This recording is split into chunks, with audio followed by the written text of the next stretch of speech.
ቅዳሜ ከሰዓት እንደቀጠለ ነው። እንግዲህ አሁን የእንግዳ ሰዓት ላይ ደርሰናል። በህዝብ ሙስሊሙ ዘንድ በጉጉትና በናፍቆት የሚጠበቀው ታላቁ የረመዳን ወር እንግዲህ ሊጠናቀቅ ጥቂት ቀናት ናቸው የቀሩት። ይህንን አስመልክተን እንግዳ ጋብዘናል። እንግዳችን ኡስታዝ መሐመድ ኑሪ እንኳን ደህና መጡ። እንኳን ደህና ቆያችሁ። እንግዲህ እንኳን ደህና መጡ አንተ ልበል ሁሌ የሚነሳ ነገር ስለሆነ ሞር አንተ ይቀልኛል። አንተ ይቀላል በደንብ ለመግባባት። እሺ እንኳን ደህና መጣ። እንኳን አደረሰ። እንኳን አብሮ አደረሰ።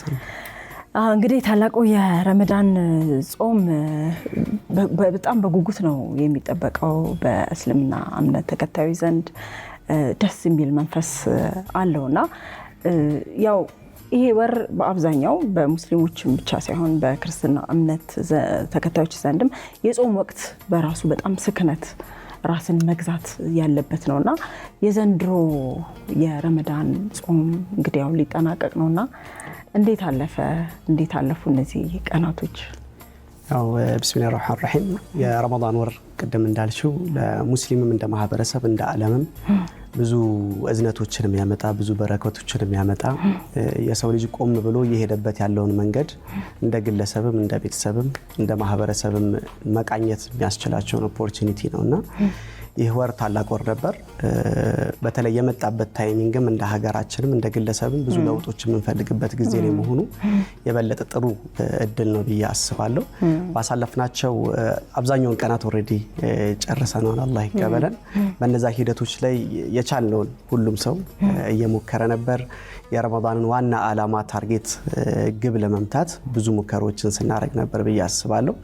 በተለይ ግን አሁን ላይ ቆም ብለን የተቀሩት የተወሰኑ ቀናትም ስለሚገኙ እነዚህ ቀናት ላይ እንደ ረመዳን የተቀመጡ ትልልቅ ግቦች አሉ። በተለይ ደግሞ ተሻጋሪ የሚባሉ ግቦች አሉ። ረመዳን ለማህበረሰብ ማበርከት ያለብን ከሰዎች ጋር ከኛ አልፈን ከሰዎች ጋር ባለን ግንኙነት ላይ ስሙዝ እንዲሆን የተሻለ ግንኙነት እንዲኖረን የሚያደርጉ ባህሪያቶች ማንነቶች ወደኛ እንዲመጡ ይፈልጋልና እነዛ ነገሮች ምን ያህል ወደኔ መጥተዋል ምን ያህል ወደኛ መጥተዋል የሚለው በደንብ መገንዘብ ያስፈልጋል። በደንብ ራሳችንን ገምግመን ባሉት 4 ቀናትም 3 ቀናትም ደግሞ እነዛን ነገሮች እንዴት እናመጣለን የሚለው ላይ መልፋት ይጠይቃል ብዬ አስባለሁ። እንደው በጣም እንደው ቢነሳ ደስ የሚለኝ ሁሌ ከኛ ጋር እንዲኖር የምንፈልገው ወይ መኖር አለበት ብለን የምናስበው በጾም ወቅት የሚኖሩ ማንነታችን የስሜት መግዛታችን ስክነታችን ጾሙ ካለቀ በኋላ እንዴት ነው የሚቀጥሉት? እንዴት ነው በዛ ማንነት ውስጥ ልንቀጥል የምንችለው የሚለው ነገር እንደው በደንብ ብንነጋገር ደስ ይለኛል። ያው የጾሙ ትልቁ ዓላማም ሲቀመጥ የአንድ ወር ጾም ብቻ አይደለም ማሰብ ያለብን በደንብ እንድናስበው አንድ ወር የትሬኒንግ ወር ወይም ደግሞ የስልጠና ወር በሚለው ብንይዘው የተሻለ ነው ብዬ አስባለሁ። ለቀጣይ ጊዜያት ለህይወታችን ስንቅ አድርገን ነው የምንወጣበት። ምክንያቱም አንድ ወሩ ላይ ማለት በእስልምና የተፈቀዱ ነገሮች አሉ። እነዛን የተፈቀዱ ነገሮች ግን በቀኑ ክፍለ ጊዜ ላይ አናከናውንም። ለምሳሌ ሰው መብላት የተፈቀደለት ነገር ነው፣ መጥፎም ነገርም አይደለም።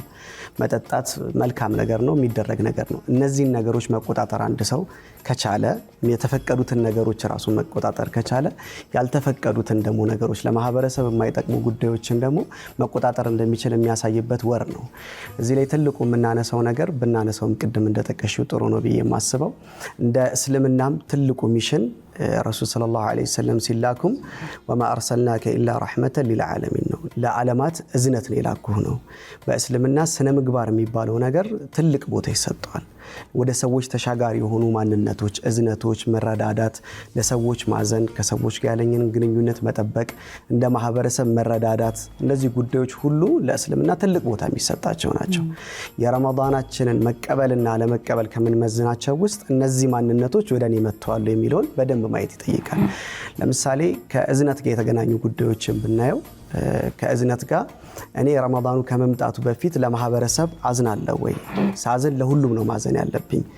ለሙስሊሙም ሙስሊም ላልሆነውም ለእንስሳውም ለሁሉም ነው የሚመለከተኝ ያሉት ነገሮችና ከረመዳን በፊት የነበሩ ነገሮች ነበሩ። አሁን እዝነቴ ምን ያህል ተሻጋሪ ሆኗል?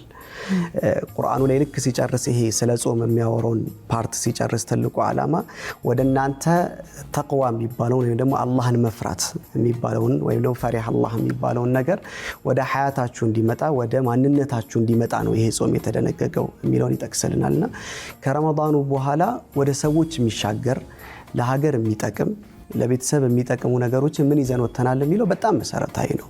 ያለበለዚያ እንከስራለን። በአንድ ሐዲታቸው ላይ ረሱል ሰለላሁ ዐለይሂ ወሰለም የጾሙን ዓላማ ብዙ ሰው ምናልባት ከመራብና ከመጠማት ጋር ብቻ ሊያያይዘው ይችላል። ነገር ግን ረሱል ሰለላሁ ዐለይሂ ወሰለም በሐዲታቸው ምንድነው ያሉት? አንድ ሰው በሚጾምበት ወቅት ላይ ከመጥፎ ነገሮች እስካልተከለከለ ድረስ መልካም ስነ ምግባሮችን ወደ ራሱ እስካለመጣ ድረስ መጾሙ መራቡ መጠማቱ ምንም ግድ የለም። እሱ ትልቁ ጎል አይደለም። ስለዚህ እዚህ ረመዳን ላይ ቆም ብለን ማሰብ ያለብን ረመዳን ወደ ሐያታችንም ሲመጣ እኔ ወደ ሰዎች የሚሻገር ማንነቴ ተለውጧል። በተለይ በአሁን ሰዓት ላይ እንደ ማህበረሰብ ያለን ግንኙነት መስተካከል አለበት ብዬ አምናለሁ። ከሰዎች ጋር ያለን ግንኙነት ማለት ነው። ከመረዳዳት አንፃር የት ነው ያለነው የሚለው ማየት ይጠይቃል። ከመተሳሰብ አንፃር የት ነው ያለነው የሚለው ማየት ይጠይቃል። ከዛ ደግሞ የሰው ልጅ ሊላበሳቸው የሚገቡ ማንነቶች አሉ። ታማኝነት የምንላቸው ነገሮች አለ። ከውሸት መራቅ የምንለው ነገር አለ። ከዛ መስጠት ደግሞ የምንለው ደግሞ መላበስ ያለብን ነገሮች ይኖራሉና ከነዚህ አንፃር የት ነው ያለነው የሚለውን በጣም ትልቅ ጥያቄ ነው ብዬ አስባለሁ። ረመዳኑም ካለቀ በኋላ እነዚህ ነገሮች ላይ ስቲል ተመሳሳይ ነገር ላይ ከሆነ ያለነው ብዙ ጥቅም አግኝተንበታል ተብሎ አይታሰብም። ከረመዳኑ ረመዳን ልክ ስንጨርስ አሁን ብዙ ሰው እንደ ማህበረሰብ በረመዳን ወር ላይ ቁርአን የሚቀራበት ወር ነው። ብዙ ሰው ቁርአን ይቀራል።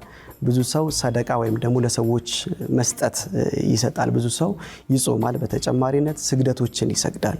እነዚህ ነገሮች በጥቅላላ ተደምረው ግን ቅድም ወዳልናቸው ነገሮች መምራት መቻል አለባቸው። ያለበለዚያ ብቻቸውን በራሳቸው ብቻ ምንም ይሄ ከሙስሊም የሚጠበቅም ባህሪ አይደለም። ረሱል ሰለላሁ ዐለይሂ ወሰለም ያሳዩን ኸይሩኩም አንፈዑሁም ሊናስ ነው። ከናንተ ማህበረሰቡ ዘንድ የተሻለ ብሎ ማለት ከናንተ በላጩ ማለት ለሰዎች ጠቃሚ የሆነ ሰው ነው። ለሰዎች ጠቃሚ መሆን ካልቻለን እንደ ሙስሊም ትልቅ ችግር ውስጥ ነን። እንደ ማህበረሰብም ትልቅ ችግር ውስጥ ነው ያለነው። ጎረቤታችን እየተራበ እኛ ብዙ ጠግበን የምናድር ከሆነ ይሄ ትልቅ ችግር ውስጥ ነው ያለነው። ከረመዳንም አንፃር ምንም አልተጠቀምነውም ማለት ያስችላል ብዬ አምናለሁ። የሰው ልጅ እንደው በተፈጥሮ በጣም ዝንጎች ነን። አንድ ነገር ሲነገረን ወይዛ ነገር ውስጥ ስንሆን ስናይ በደንብ ይገባናል። ከዚያ በኋላ እንረሳዋለን። የምናውቀውን ነገር እንረሳውና ወደ ተለመደው ደግሞ ማንነታችን እንመለሳለን። እና አሁን የረመዳን ጾም ላይ ህዝበ ሙስሊሙ አሁን ኡስታዝ እንዳልከው የእዝነት ወር ነው፣ የስክነት ወር ነው። ጥሩ ነገር መረዳዳት አለ።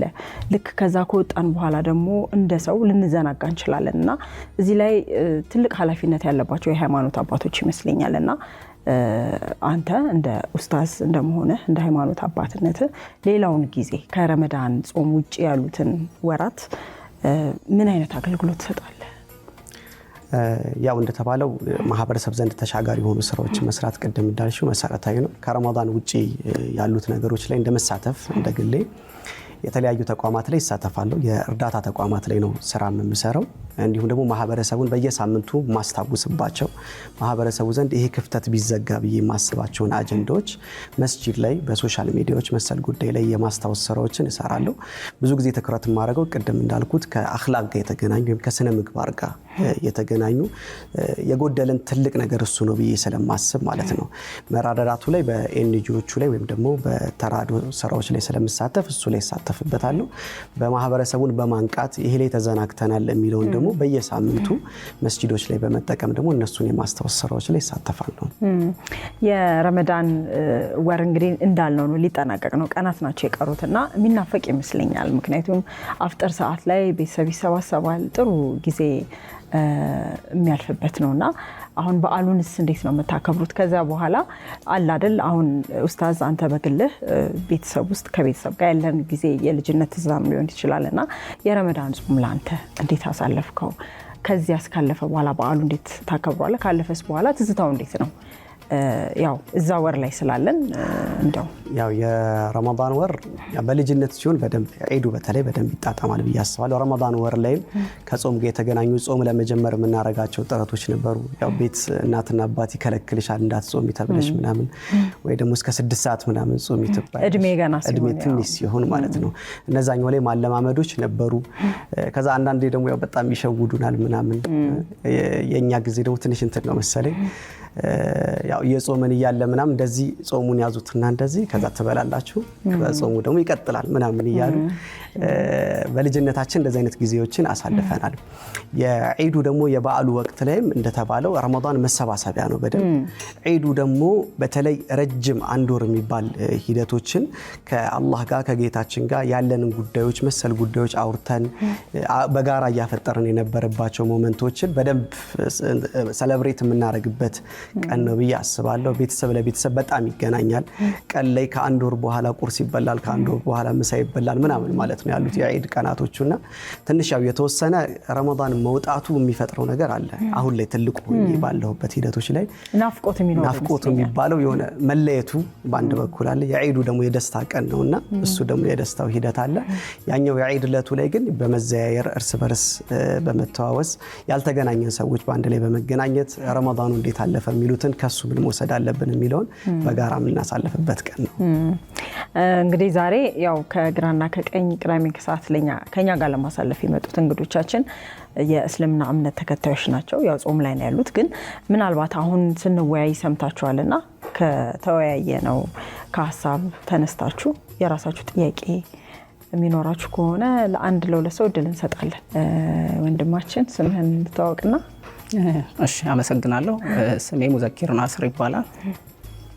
እኔ ቢነሳ ብዬ ያሰብኩት ሀሳብ ምንድነው አሁን ስጠይቂ ከነበረው ጥያቄ በመነሳት ነውና ረመዳን ይሄ ቫይቡ በጣም የሚናፈቅ ወር ነው። በጣም በጉጉት የሚጠበቅ ካለፈን በኋላ የሚናፈቅ እንዲሁም ውስጡ እያለንም አለቀብን ብለን ምን ሳሳለት ወር ነውና ምናልባት ቀደምት ደጋጎች በሰለፍ በመባል ይጠራሉ እስላም ላይ እና እነሱ ሞር ከኛ ይልቅ ጉጉቱንም እንዲሁም ናፍቆቱን የሚገልጹበት መንገድ አለና ሞር ኡስታዝ እሱን ቢያነሳለን ብዬ ስላሰብኩኝ። ሙዘኪር ያንተን ሀሳብ ሰምተናል። እዚህ ጋር ደግሞ ሌላ እህታችን ኢክራም አንቺም ሀሳብ አለሽ። የሁለታችሁንም ሀሳብ እንሰማና ኡስታዝ እንግዲህ ከሚቀልህ ወደ መልሱ እንሄዳለን ማለት ነው። ኢክራም ሙሉ ስምሽን ታወቅና ቀጣይ ሀሳብሽ። መልካም። ኢክራም ሁሴን እባላለሁኝ። ከኢፋዳ ኢስላማዊ ድርጅት ነው የመጣ ነው ሁላችንም። እኔ ማንሳት የፈለኩትኝ ሀሳብ ወይም ቢነሳ ብዬ ያሰብኩት ነገር ላስት ታይም ኦፍ ረመዳን ላይ ነው የምንገኘው። የቀሩን ጥቂት ቀናት ናቸው። ያው ይታወቃል ረመዳን አያመል ማዕዱዳት ነው፣ የተቆጠሩ ጥቂት ቀናቶች ናቸው ያሉት። ከነዛም ደግሞ ያለነው አሽረል አዋኺር ላይ ነው ያለነው እና የቀረንን ታይም ተዘናክተንም ያሳለፍናት 20 ቀኖቹ ከዛ በኋላ ደግሞ ያለውም አሁን ያለንበትም ደግሞ ትንሽ ከ10 ቀን ያነሰ ጊዜ በጣም ጥቂት ቀናት እንዴት ብናሳልፈው ይሻላል? ምን እንጨምር? ረመዳን ከወጣ በኋላ እንዳንቆጭበት በደንብ ተጠቅመንበትን እንድናልፍ አንዳንድ ፖይንቶች ቢነሱልን። ኡስታዝ እንግዲህ የሙዘኪርና የኢክራምን ሀሳብ ሰምተናልና አንተ ቅድሚያ መመለስ ከሚመችህ መመለስ ትችላለህ። ያው አመሰግናለሁ ለጥያቄዎቹ። ያው የመጀመሪያው አሁን ላይ የተያዘ ስለሆነ ቀጥታ አሁን ካለንበት ቀናቶቹ ጋር ከሱ ጋር ሊጀምርና ከዛ በኋላ ያለውን ሂደት ደግሞ እንዴት እናስይደው የሚለው ላይ ለማውራት እሞክራለሁ። ያው እንደተባለው የረመዳን እያንዳንዱ ቀን አንድ ቀንም ቢሆን በጣም ትልቅ ቫልዩ ያለው ቀን ነው። አንድ ዑለሞች የሚሉት ነገር አለ ወይም ደግሞ ሊቃውንቶች በእስልምና ያሉት ሊቃውንቶች የሚሉት ነገር ቀብር ላይ ያሉ ሰዎች አሁን ላይ ተቀብረው ያሉ ሰዎች ተመኙ ቢባሉ ምን ትመኛላችሁ ቢባሉ የውመን ሚን ረመዳን ከረመዳን አንድ ቀን ይመኛሉ ይላሉ። ስለዚህ እኛ እንደውም አሁን ካለንበት ቀን ስናየው አላህ ካቆየን 4 ቀን ምናምን አለን፣ ብዙ ቀን ነው ማለት ነውና እነዛ ነገሮች ሁሌ እንደ ሙስሊም እንደ ማንነትም አበቃለት የሚባል ነገር የለም። በሐያት እስካለን ድረስ እድሉ አለን፣ ለመለወጥ ቻንሱ አለን። የፈለገ ለምሳሌ 4ቱ ቀን ላይ ቆመን 26 ቀናት ላይ በአግባቡ ያልተጠቀምነው እንኳን ቢሆን ወደ አላህ ተመልሰን አሁን ያሉት ቀናት ላይ ደግሞ መጠቀም ያለብንን ነገሮችን በደንብ መጠቀም አለብን። አሽረል አዋኺር ነው፣ የመጨረሻ 10 ቀናት ነው።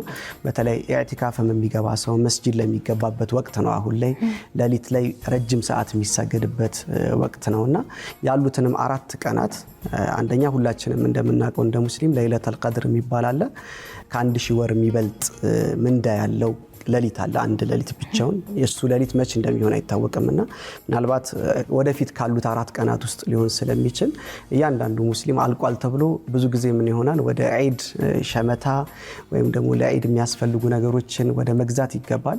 ኦፍ ኮርስ ያስፈልጋሉ እነሱም የዒድ ድባብ እንደመሆናቸው መጠን ነገር ግን ይሄኛውን ደግሞ በደንብ መጠበቅ አለብንና ሁሌ እንደ ሙስሊም የሚታሰቡ ነገሮች አሉ። ዱዓ ማድረግ ይጠበቅብናል በደንብ በተለይ ቅድም እንዳነሳ ነው ረመዳን ላይ ያልናቸው ማንነቶች መቀጠል አለባቸው ከረመዳን በኋላ ላሉትና እሱ ደግሞ የአላህ Subhanahu Wa Ta'ala ፍቃድ ያስፈልጋል የአላህ Subhanahu Wa Ta'ala ተውፊቅ ያስፈልጋልና እሱ አሁን ያለንበት ጥሩ ማንነትን እንዲያስቀጥለን ዱዓ ያረጋን ቁርአን እየቀራን ወደሱ እየተመለስን ማሳለፍ እንዳለብን ይሰማኛል። 4 ቀን በጣም ብዙ ቀን ነው በረመዳን በጣም ብዙ ቀን ነውና በዚህ መንገድ ብናሳልፈው ብዬ አስባለሁ። አላህ ይወፍቀን። ሁለተኛው ምናልባት ያው ረመዳንን ወር ከጨረስን በኋላም ያሉት ሂደቶች ላይ ረመዳን ከአመት እስከ አመት በጋራ አብሮ ሊኖር የሚገባ ወር ነው በሁለት መንገዶች ነው። አንደኛው የረመዳን ውስጥ ያሉ ማንነቶች አመቱን ሙሉ በማስቀጠል ነው። አመቱን ሙሉ ረመዳን ላይ ቅድም አውርተናል በደንብና የረመዳን ማንነት ሁሌ ቢኖር እንደ ሀገርም እንደ ሙስሊምም እንደ ቤተሰብም እንደ ግለሰብም ትልቅ ደረጃ ላይ እንደርሳለን ብዬ አስባለሁ። ያ እንዲሁን ደግሞ ይፈልጋል የማይሆን ነገርም አይደለምና ከዛ አንፃር አመቱን ሙሉ እነዛን ለማስቀጠል መጣር አለብን። ለረመዳን ብቻ ሙስሊም መሆን የለብንም። ሁሉ ጊዜ ሙስሊም የረመዳኑ አይነት ሙስሊም መሆን ይጠበቅብናል ብዬ አስባለሁ። ከዛ ውጪ እስልምና ላይ ትልቁ ከሚቀመጠው ውስጥ አንድ ሰው መኩራት አይችልም። ኩራት የሚባለው ነገር አይፈቀድለትም። ምናልባት ብዙ ጊዜ የምንሳሳተው የሚመስለኝ ረመዳን ላይ ብዙ ሰው ቁርአን ብዙ ይቀራል፣ ብዙ ስጦታዎችን ይሰጣል፣ እንደ ማህበረሰብ ብዙ ጥሩ የሚባሉ ማንነቶችን ያረግና ከዛ በኋላ ትንሽ ወደ ነፍሱ ወደ ማንነቱ እኔ ጥሩ አይነት ሰው ነኝ ወደሚል ይመጣል። ኦፍ ኮርስ እነዚህን የሚያደርግ ሰው ጥሩ ሰው ነው። ግን ሁሉ ጊዜ በፍርሃትና በተስፋ መካከል መጓዝ ስላለብን አንድ ሰው ወደዚህ ማንነት ከመጣ ቀጣዩ የሚመጣው እኔ ከሰዎች እበልጣለሁ የሚል ማንነት ወደ ራሱ ይመጣል። ይሄን ለመከላከል ሲባል መጀመሪያ የሚደረገው ሰለፎች ከዚህ በፊት የነበሩ ቀደምቶች የሚያደርጉት ሁሌ አመቱን ሙሉ የነሱ ረመዳን ስለሆነ ማንነታቸውም ከዛ ደግሞ ከረመዳን ጋር አታችመንት ስለሚፈጥሩ አንደኛው የሚፈጥሩበት ነገር ከረመዳን በኋላ 6ቱን ወር ወደ አላህ ዱዓ ያረጋሉ፣ ይለምናሉ። ምን እያሉ ነው የሚለምኑት? ያ አላህ ረመዳን ላይ ሳከናውናቸው የነበሩ መልካም ተግባራትን በጠቅላላ ተቀበለኝ እያሉ ያረጋሉ። ስለዚህ ከራሳቸው ጋር ናቸው 6 ወሩ። ልክ 6 ወሩን ሲጨርሱ ደግሞ 6 ወር ይቀራል ለረመዳን ማለት ነው ለቀጣዩ። እሱ ላይ ደግሞ ያ አላህ ለረመዳን ደግሞ አድርሰን እያሉ ደግሞ እዛ ጋር ዱዓ ያረጋሉ። ስለዚህ 6 ወሩን ተቀበለን ያረጋሉ፣ 6 ወሩን ደግሞ አድርሰን ያረጋሉና ከዚህ አንፃር እኛም በዚህ መንገድ ብንሄድ የተሻለ ለማህበረሰብ ጥሩ ማበርከት የሚችል ሙስሊም መሆን እንችላለን ብዬ አስባለሁ። ያ ደግሞ ይጠበቅብናል። ትልቁም የተላክንበት ዓላማም ይሄ ነው። ለብቻችን እንድንኖር አይደለም። ሀቂቃው ለብቻችን አንዳንዴ ዒባዳዎች የምንሰራቸው ወይም ደግሞ አምልኮ ተግባራቶች መስገዱም መጾሙም መቅራቱም ምናምን እኛ ጋር የሚቀር ማንነት ነው። ወደ ሰዎች የሚተላለፈው ግን መስጠታችን፣ ማዘናችን፣ ለማህበረሰብ አበርክቶ የተቸገሩትን መርዳታችን፣ ለሰዎች እኛን በጥሩ የሚያወሱን ሰው መሆን ነው ብዬ አምናለሁና ያ ሁሌ የሚጠበቅብን ነገር ነው። ከረመዳኑ እሴን ይዘን መውጣት አለብን ብዬ አምናለሁ። ኡስታዝ በጣም ደስ የሚል ትምህርት ነው እንግዲህ የሰጡን ለእስልምና እምነት ተከታዮች ብቻ ሳይሆን እንደ ሰው ስነ ምግባር ለሁላችንም የሚያስፈልግ ነገር ነውና ጥሩ ትምህርትን ይሰጡን። እናንተም ጥሩ ሀሳቦች ነው ያነሳችሁት። እንግዲህ የቀሩትን ጥቂት ቀናት አላህ በሰላም አስፈጽሞ ለኢድ በዓል እንዲያደርሳችሁ እኛም እንመኛለን። ስለነበረን ጊዜም በጣም አድርገን እናመሰግናለን። አመሰግናለሁ። ከኡስታዝ ጋር ያደረግነው ቆይታ ይሄንን ይመስላል። እንግዲህ ወደ ሌሎች የቅዳሜ ከሰዓት ዝግጅቶቻችን ነው የምናልፈው።